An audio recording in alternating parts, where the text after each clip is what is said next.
अब संविधान सभाले बनाएको संविधानले देश विलय गर्ने अवस्थामा पुगेको कारणले पुनर्स्थापित संसदमा उहाँले के भन्नुभयो भने अब भारतका लागि कोही पनि आउनुहुन्न भने बालकृष्ण र म दुईजना भए पनि माथिकर मण्डलमा उभिन्छ। यो हाम्रो धर्म हो, किनकि मेरो मुलुकमाथि कसैले आक्रमण हो। यो अन्तर्राष्ट्रिय कानुनको भाषामा कसैको सार्वभौम सत्तालाई चुनौती दिनु भनेको एक किसिमको आक्रमण नै हो। संसद सदस्य भवनभन्दा बाहिर हामी निस्किन दिँदैनौँ भनेर जनताले खबरदारी गरेन भने यिनीहरूले के गर्छन् त भन्दाखेरि लेन्डुप दोर्जेको आफ्नो ड्युटी यिनीहरूले पुरा गर्छन्।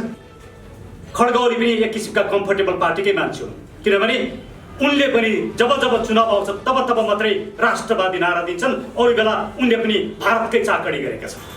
मुलुक बचाउँ, एमसीसी पास गर्न नदिउँ, एमसीसी पास गर्ने यो संसद हामीलाई चाहिँदैन भन्ने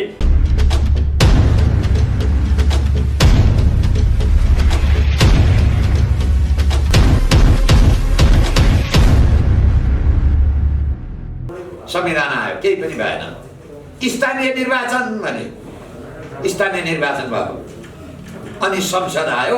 अहिले एउटा सपना बाँडे, संसद पुनर्बहाली भएपछि सब समस्याको समाधान हुन्छ। तर समस्याको समाधान एउटा पनि भएन, बढ्दै गयो।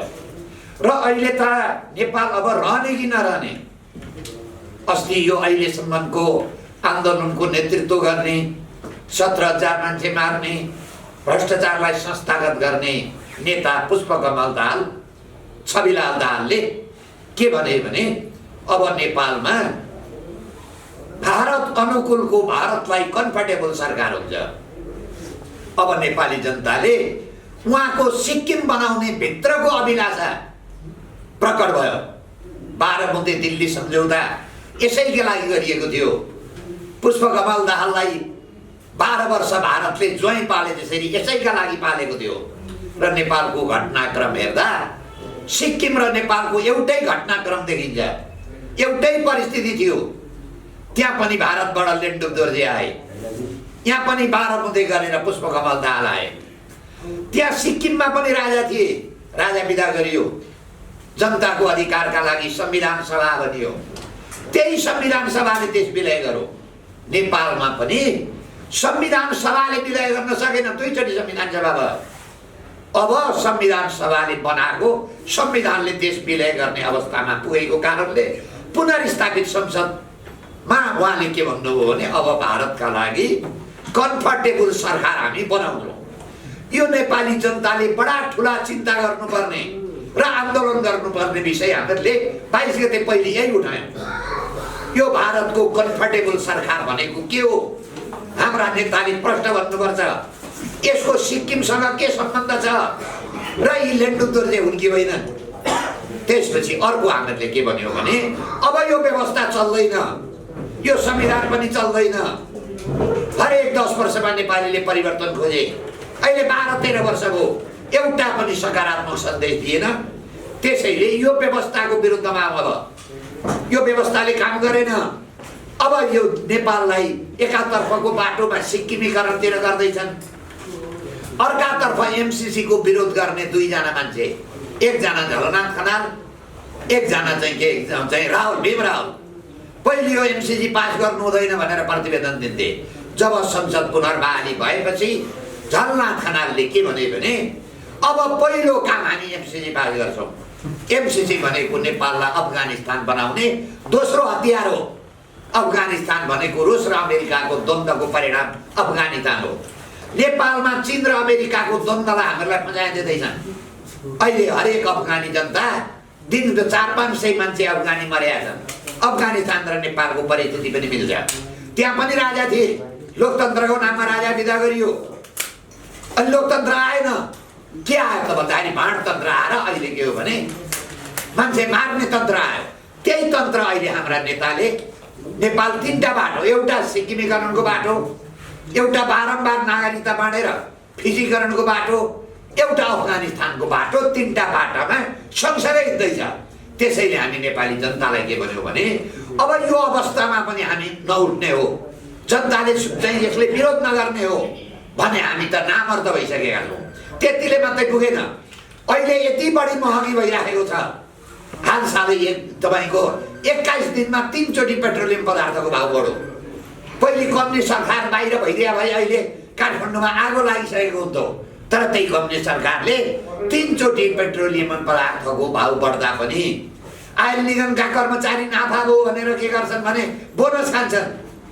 तर नेपाली जनतालाई महँगीको मारमा लाएर खाद्यान्न त्यस्तै छ, लत्ता कपडा त्यस्तै छ, औषधि त्यस्तै छ। अस्ति केही समय अगाडि डाक्टरले फिस बढाए, महँगीको कुरो हामीले उठायौँ। त्यसैले अर्को के उठायौँ भने जब निर्वाचित सरकार असफल भएपछि अब नागरिकले सरकार कब्जा लिनुपर्छ। अहिले के बाबुराम भट्टराई दिल्लीबाट आएपछि एउटा कुरो भने अब सर्वदलीय सरकार बनाउनुपर्छ। यो दल असफल भइसकेपछि सर्वदलीयको सरकारले समस्याको समाधान गर्दैन। हामीहरूले के भन्यौँ भने अबको नागरिक सरकार, जनताले भोट दिए, यत्रो वर्ष आन्दोलन गरिदिए, जनता मारिदिए, संविधान बनाइदिए, बहुदल ल्याइदिए, गणतन्त्र ल्याइदिए, जम्मै थोक गर्दा पनि जब यो व्यवस्था असफल हुन्छ भने अब नागरिक सरकार बाहेक अर्को विकल्प छैन। निर्वाचित सरकारले काम दिँदैन। यो संविधान पनि फेर्नुपर्छ, यो संविधानको विकल्प खोज्नुपर्छ। र अर्को नेपालको समस्या भनेको ठगभन्दा ठुलो भ्रष्टाचार। अहिले भ्रष्टाचार संस्थागत भयो, कोही ठुला भ्रष्टाचारलाई मुद्दा लाग्दैन। पुष्पकमल दाहालले गरेको क्यान्टनमेन्टको भ्रष्टाचार बाबुरामले भने पुष्पकमल दाहालले क्यान्टनमेन्टमा भ्रष्टाचार गरेको कारणले र एमसेलको पैसा खाएको कारणले म माओवादीमा बस्न सकिनँ। ती भूप प्रधानमन्त्रीले भनेको जाहेरी बमोजिम किन कारबाही हुँदैन? अर्का भने अहिलेका सरकारका टोकबहादुर रायमाझी, पुष्पकमल दाहालले क्यान्टनमेन्टमा भ्रष्टाचार गरे, त्यो भ्रष्टाचार गरेको पैसाको हिसाब किताब बाबुरामले राख्थे। मन्त्री पदमा बसेका मान्छेले पुष्पकमल दाहालले क्यान्टनमेन्टमा भ्रष्टाचार गरे भने, तर पुष्पकमल दाहाललाई यो देशमा मुद्दा लाग्दैन। अर्को ललिता निवास राजाले प्रधानमन्त्रीको क्वार्टरको लागि जग्गा अधिग्रहण गरिदिएर दिएको जग्गा माधव नेपाल र बाबुराम भट्टराईले खाए, भ्रष्टाचार गरे। टिप्पणी उठाउने कर्मचारी अहिले चाहिँ दिल्ली बजारको जेलमा छन्, तर निर्णयकर्ता बाबुराम भट्टराई र माधव नेपाल अहिले ससम्मान बसिराखेका छन्। त्यसैले हामीहरूले के भन्यौँ भने यो व्यवस्थाभित्र अब भ्रष्टाचारको नियन्त्रण गर्ने कुनै संरचना छैन। त्यो संरचना नागरिक सरकारले बनाउनुपर्छ। त्यो नागरिक सरकारले एउटा नागरिक आयोग बनाउँछ। त्यो नागरिक आयोगले छानबिन गरिसकेपछि मात्रै त्यो आयोगले यो मान्छे भ्रष्ट छैन भनेर प्रमाणपत्र दिएपछि मात्रै त्यसले निर्वाचन लड्न पाउँछ। होइन भने अहिले त भ्रष्टाचारीको प्रतिस्पर्धा भयो। राजनीतिमा इमान्दार मान्छे बाहिर निस्किन थाले, राजनीतिका डन आउन थाले, मेडिकल माफिया आउन थाले, स्कुल माफिया आउन थाले, ब्याङ्क माफिया आउन थाले। त्यसैले यो राजनीतिमा भएको भ्रष्टाचारलाई जब हामी नियन्त्रण गर्दैनौँ न, त्यो अवस्थासम्म योभन्दा खराब हालत हुन्छ देशको। जब एउटा चाहिँ सरकारको जग्गा 103 रोपनी जग्गा हिनामिना गर्ने मान्छे अहिले पनि सडकमा सगौरव चाहिँ दियो भने म आन्दोलनको नेतृत्व गरेर म प्रधानमन्त्री हुन्छु, म पार्टीको अध्यक्ष हुन्छु भन्छ, तर कर्मचारी त्यस अन्तर्गतका टिप्पणी उठाउने कर्मचारी जेलमा बसिराखेका छन् भने यो व्यवस्थाले काम गर्दैन। त्यसैले हामीहरूले के भन्यौँ भने अब यो भ्रष्ट व्यवस्था हो, यसले भ्रष्टाचार बाहेक केही गरेन। विकास हो त तपाईँको पञ्चायतले 30 वर्ष शासन गरौँ, यी बहुदलीय व्यवस्था र यी नेताले 31 वर्ष शासन गरे। हिजो पञ्चायतले गरेको विकासका संरचना तपाईँ हामी देख्न सक्छौँ। म पञ्चायतको समर्थक होइन, तर तुलना गर्ने बेला आयो। अब यो बहुदलीय व्यवस्थाले गरेको विकासका संरचना हेर्नुहोस् त, एउटा हस्पिटल बनौ, एउटा चाहिँ सडक बनौ, केही पनि बनेन। के भने पुष्पकमल दाहालका विदेशी ब्याङ्कमा पैसा भने, पुष्पकमल दाहालका कुनै एउटा बिहान मैले सामाजिक सञ्जालमा हेर्दै थिएँ, उनकै चाहिँ तपाईँको चाहिँ लडाका के लानु चौधरी, उनले भन्दै थिए पुष्पकमल दाहालको त सम्पत्ति सिलगढीमा पनि छ अरे, भारतका विभिन्न ठाउँमा छ अरे। यो छानबिन हुनु नपर्ने। त्यसैले हामीहरूले के भन्यौँ भने अब जनता जागेन भने, जनता उठेन भने जे हालत हाम्रो चाहिँ के हो भने सिक्किमको भयो, त्यो हालत अफगानिस्तानको भयो, जे हालत फिजीको भयो, त्यो हालतमा हामी जान्छौँ। यही कामका लागि हामीहरूले अब नेपालका लागि नेपालीलाई हामीहरूले पार्टीगत संरचनामा बनाउँदैछौँ। अब पार्टीगत रूपमा नभइकन यो के हो भने यत्रा ठुला भ्रष्टाचारीसँग लड्न सकिँदैन। यसमा नेपालका लागि नेपालीमा आउन चाहने मानिसहरूले हामीसित सम्पर्क गर्नुहोला। जो भ्रष्टाचारमा संलग्न छैन, जो देशभक्त छ, जो इमान्दार छ, त्यो मान्छेले संलग्न गर्नु चाहिँ सम्पर्क गर्नुहोला भनेर हामी अनुरोध गर्छौँ। त्यसैले 22 गते 12 बजे कसैलाई मान्छे मन नपर्न सक्छ, तर देश त जम्मैलाई मनपर्छ नि। यो देश रहेन भने भोलि सबभन्दा बढी दुःख पाउने को हुन्छ त भन्दाखेरि हामी नेपाली हुन्छौँ। त्यसैले 22 गते 12 बजे माइतीघर मण्डलामा आएर अब यही संसदले जुन भनिए नि भारतमुखी सरकार, यो भारतमुखी सरकार, भारतलाई कम्फर्टेबल हुने सरकारका लागि हामी 22 गते 23 गतेबाट संसद सुरु हुँदैछ। 22 गते हामीहरूले के भन्नु भने संसदमा कुनै पनि दिन तपाईँको राति सिक्किम बनाउन सक्छन्। 22 गते हामी के भन्यौँ, तलमाथि गऱ्यौँ भने यो संविधान सभा अथवा संसद सदस्य भवनभन्दा बाहिर हामी निस्किन दिँदैनौँ भनेर जनताले खबरदारी गरेन भने यिनीहरूले के गर्छन् त भन्दाखेरि लेन्डुक दोर्जेको आफ्नो ड्युटी यिनीहरूले पुरा गर्छन्। त्यसैका लागि सबै नेपाली दाजुभाइ जो देशभक्त हुनुहुन्छ, यो देशको चाहिँ प्रजातन्त्रवादी हुनुहुन्छ, राष्ट्रवादी हुनुहुन्छ, भ्रष्टाचार विरोधी हुनुहुन्छ, ती जम्मै मानिसलाई हामी 22 गते 12 बजे माइतीघर मण्डलामा आएर एउटा देशभक्तिपूर्ण आन्दोलन, भ्रष्टाचार विरोधी आन्दोलन, यो देशको राष्ट्रियता राख्ने आन्दोलनलाई चाहिँ के भने समर्थन गरिदिनका लागि देशभरिबाट जम्मै नेपाली जनता आउनुहोस्। देश जम्मैको पहिले देश जोगाउँ, अनि बाँकी के हो त भन्दाखेरि बाँकी काम गर्दै गरौँला। तर यो संविधान र यो व्यवस्थाले देश जोगिँदैन। अहिले त के हो भने ठुला शक्ति राष्ट्रको चाहिँ खेलको मैदान भयो नेपाल। यो शक्ति राष्ट्रको खेलको मैदान गराउने भनेको यो विदेशबाट आएका चाहिँ विदेशी जुन अहिले चाहिँ नेता छन्, जुन हाम्रा यी नेताकै कारणले हो। यो नेपालको तपाईँको भन्नुहोस्, यो संविधान र यी नेता नेपालबाट आएनन्। धतुरो रोपेर गुलाब फुल्दैन। विदेशबाट आएका मान्छेले विदेशीकै काम गर्छन्। अब आन्दोलन, अबको नेता भनेको नेपाली भूमिबाटै जन्मिनुपर्छ। त्यही काम क्रममा हामी चाहिँ यो आन्दोलनमा छौँ। यसका लागि सहयोग गरिदिनका लागि अनुरोध गर्छु र केही प्रश्न भए म जवाफ दिन्छु। तपाईको पार्टी घोषणा कहिले हुन्छ? अब अनुकूल समय यो आन्दोलनको परिस्थिति हेरौँ न, हामी अनुकूल समयमा गर्छौँ। अब हामीहरूले हतार चाहिँ के हो भन्दाखेरि तत्काल चुनाव हुने परिस्थिति पनि भएन। अब त के हो भने निर्वाचनबाट यो व्यवस्थाको विकल्प हुँदैन। आन्दोलनका लागि हामी के हो भने पार्टीगत संरचना त हाम्रो छ, तर यसलाई चाहिँ भने निर्वाचन आयोगमा दर्ता गर्ने नगर्ने अथवा त्यो संरचना गर्ने हामी तयारी गर्छौँ। तर हामी के हो भने पार्टीगत रूपमा यो भनेको हामी चुनाव लड्नलाई पार्टी होइन, आन्दोलन गर्ने पार्टी हो। हामी केही समयमा के हो भने देशका पदाधिकारी लगायत सम्पूर्ण तपाईँहरूलाई खबर गरेरै हामी के हो भने यसलाई सार्वजनिक गर्छौँ। नागरिक सरकार बनाउने पार्टी, नागरिक सबै भन्नुहोस् न, यो संविधान फेर्ने नेपाललाई अनुकूल अबको व्यवस्था कस्तो भन्यो हामीले कल्पना गऱ्यौँ भने नेपालमा संसारमा गणतन्त्र चलेको छ। यो नेपाल यहाँ नभएर अर्को ठाउँमा भइदियो भने गणतन्त्र चल्थ्यो, अर्को पनि गणतन्त्र चल्ने आधार थियो। चीन र भारतको बिचमा मित्रता भएको भए गणतन्त्र चल्थ्यो, तेस्रो पनि आधार थियो। नेपालका पार्टी नेपालमुखी भइदिएका भए दुर्भाग्य पार्टी एउटा चीनमुखी छ, एउटा भारतमुखी छ। चीनमुखी सरकार आयो भारतले खुट्टा तान्छ, भारतमुखी सरकार आयो चीनले खुट्टा तान्छ। अहिलेसम्म कुनै सरकार 5 वर्ष चल्न सकेन।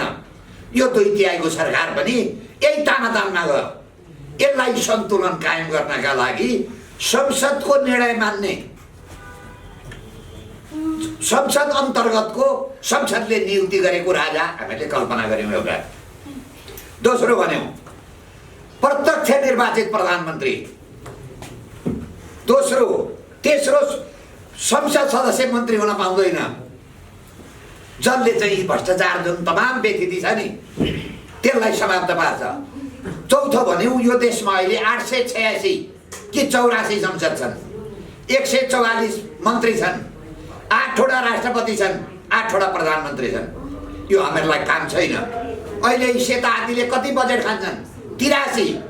हामीहरूले के भन्यौँ भने 3 करोड जनसङ्ख्यालाई 100 देखि 120 संसद भए पुग्छ। उत्तर प्रदेशमा 23 करोड जनसङ्ख्या छ, 450 चान्चुन संसद छन्, 40-42 मन्त्री छन्, हाम्रा देशमा 3 करोड जनसङ्ख्यालाई 886 कि 84 संसद यो आवश्यक छैन। त्यसैले अबको 10 जना मन्त्री भएको छ। यसै गर्यौँ भने हामीहरूले 80% पैसा चाहिँ हामी विकासमा लाउँछौँ। अहिलेको ठ्याक्कै उल्टो हुन्छ भनौँ न। 20% बाट सामान्य खर्च चल्छ। हामीहरूले नेपाली जनतालाई यो सेतो हात्ती भयो। यो सेतो हात्ती हामी अब पाल्न सक्दैनौँ। हामीहरूले तिरेको कर, विदेशीले हामीहरूलाई दिएको अनुदान, हामीहरूलाई दिएको ऋणबाट सडक बन्नुपर्छ, हस्पिटल बन्नुपर्छ, स्कुल खोल्नुपर्छ, कल कारखाना खोल्नुपर्छ। तर यहाँ के भयो? नेताका घर बने, पार्टी सबभन्दा धनी बने।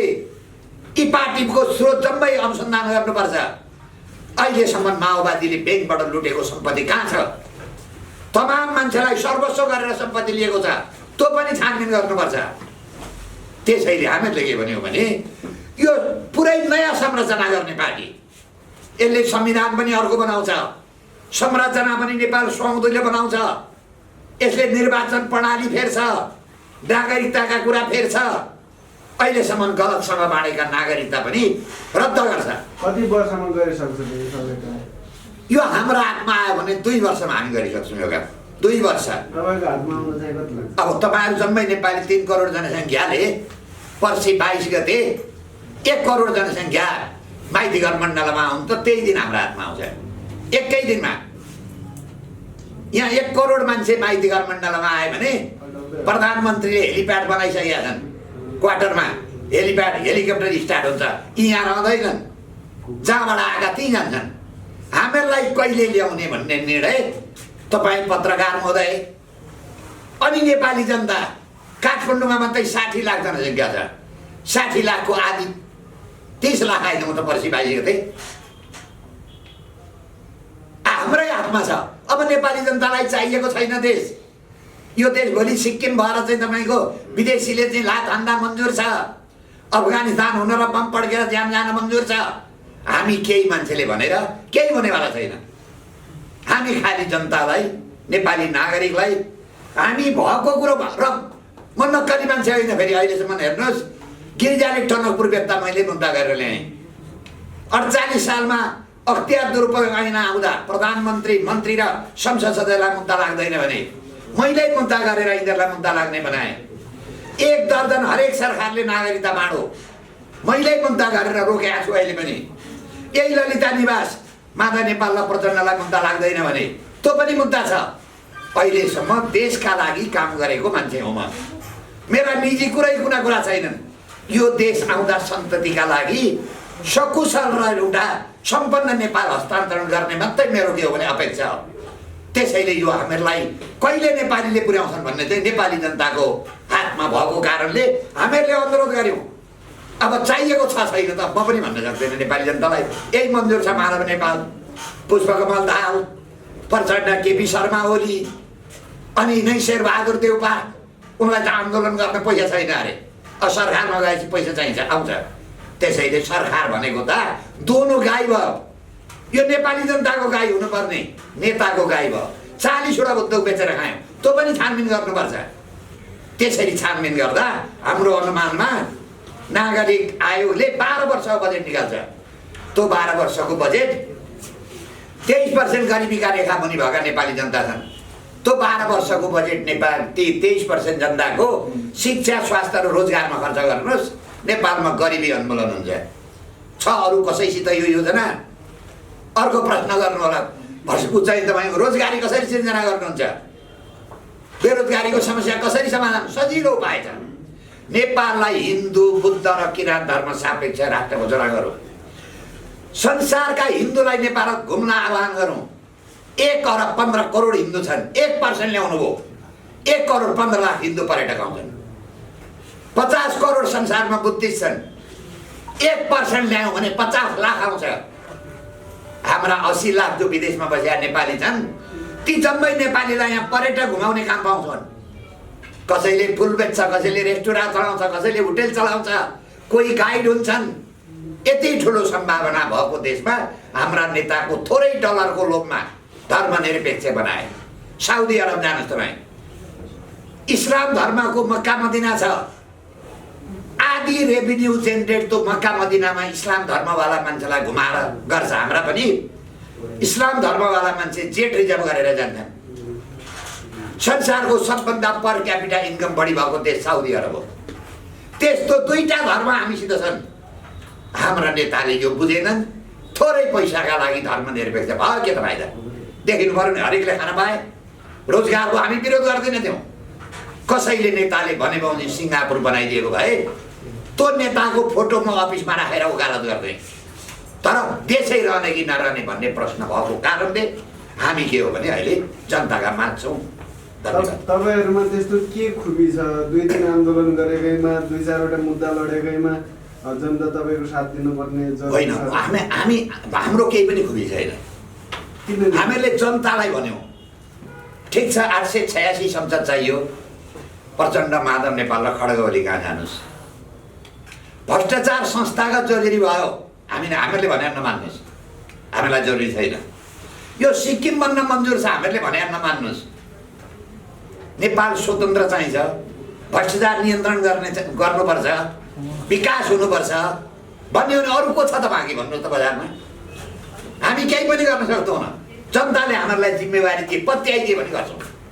हामी अहिले त्यही भन्दैछौँ। हिजो यिनीहरूलाई पनि त पत्याएको होइन र? तपाईँ हामी जम्मैले सहयोगै गरे हो नि सिङ्गापुर बनाउनलाई। 17,000 सपुत मरिदिएकै हो नि त, भएकै। अरू के हो भने मैले दिल्लीमा आएर 12 बुँदेको सर्टिफिकेट मैले त छैन। मैले यही भनेर गरेका इतिहास हेर्दैन हो मान्छेलाई, त्योभन्दा बढी त म पनि गर्न सक्दैन। खालि हामी यसो छौँ, तपाईँलाई उचित लाग्छ भने पत्याउँछ भने आन्दोलनमा आइदिनुहोस्, हामीले अनुरोधै गर्ने हो।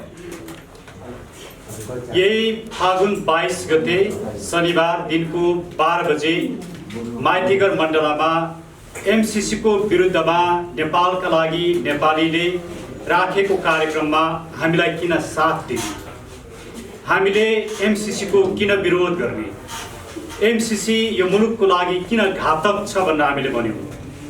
यदि एमसीसी साँच्चीकै मुलुकको लागि घातक छ भने सम्पूर्ण नेपाली नागरिकहरू एक ठाउँमा उभिएर एमसीसी को विरोध गर्नु नेपाली नागरिकको कर्तव्य हो कि होइन, यिनै विषयमा मात्रै म छोटकरीमा लगभग 5-7 मिनटमा म आफ्ना धारणाहरू राख्न चाहन्छु।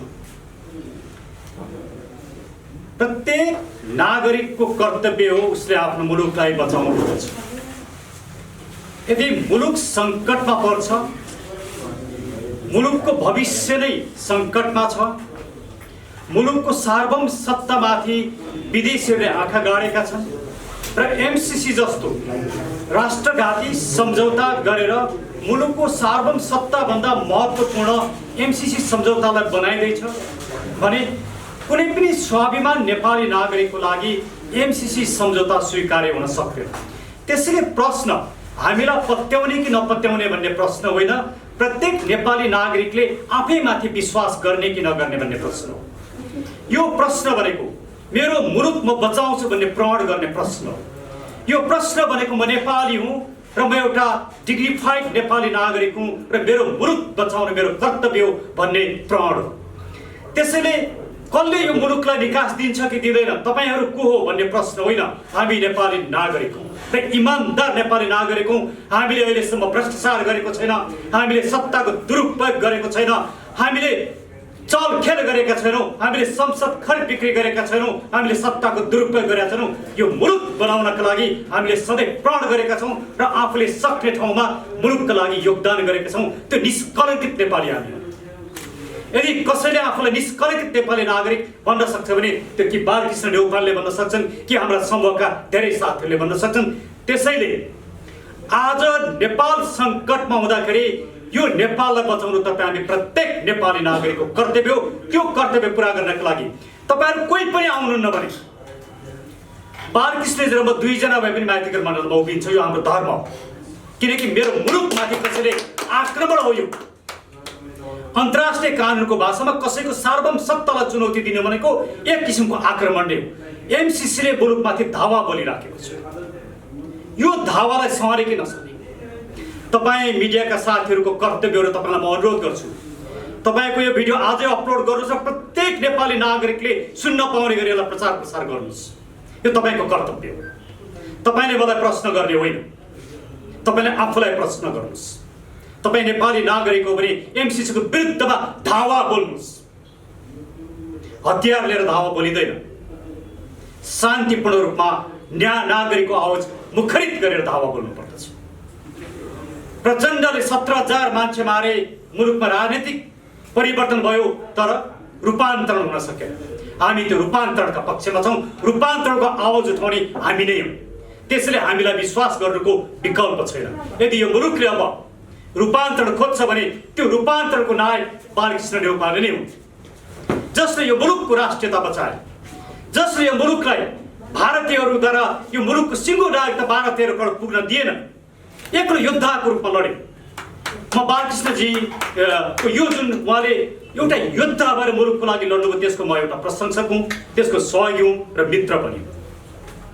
त्यसैले म के भनिरहेको छु भने आज जब मुलुक सङ्कटमा छ, एमसीसी को कारणले म धेरै कुरा भन्दिनँ। पहिलो कुरा, नेपालको संविधान भन्दा पनि महत्त्वपूर्ण एमसीसी हुन्छ भनेर एमसीसी मा लेखिएको छ। एमसीसी ले नेपालको संविधान भन्दा पनि सुप्रवेशी पाउँछ।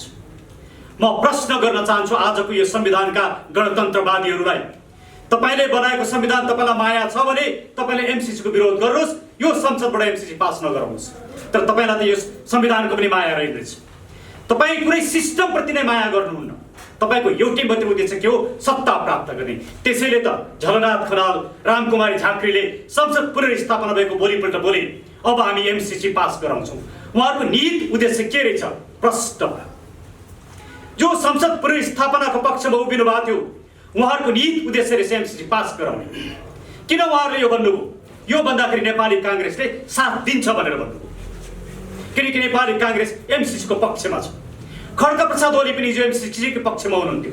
हामी अदालतमा बहस गर्यौँ संसद विघटनको लागि, किनभने हामीले अदालतमा भन्यौँ एमसीसी पाल्ने संसद हामीलाई चाहिँदैन।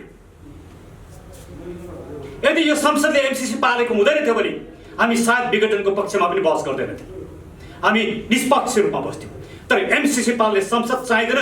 जुन संसदले मेरो मुलुकको सार्वभौम सत्तामाथि प्रश्न उठाएको छ त्यो संसद मलाई चाहिँदैन। दुनियाँमा कसैले साथ नदियोस्, म एक्लै भए पनि उभिन्छु।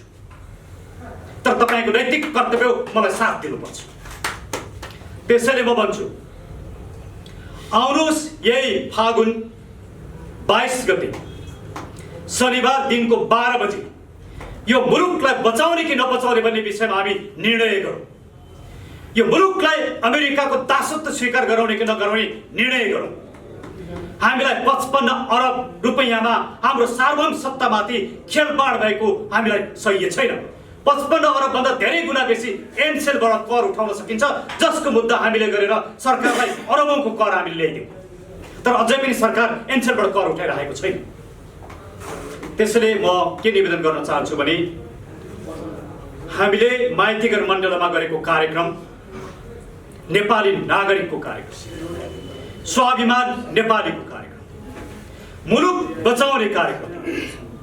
कहिलेकाहीँ मुलुक बचाउन एकजना भक्ति थापाले पनि लडेका थिए, आफ्नो ज्यान न्यौछावर गरेका थिए। हामी आज मुलुक बचाउनका लागि कुनै पनि प्रण गर्न तयार छौँ। साथ दिनुहुन्छ कि दिनुहुन्न तपाईँको आफ्नो निर्णयको कुरा हो।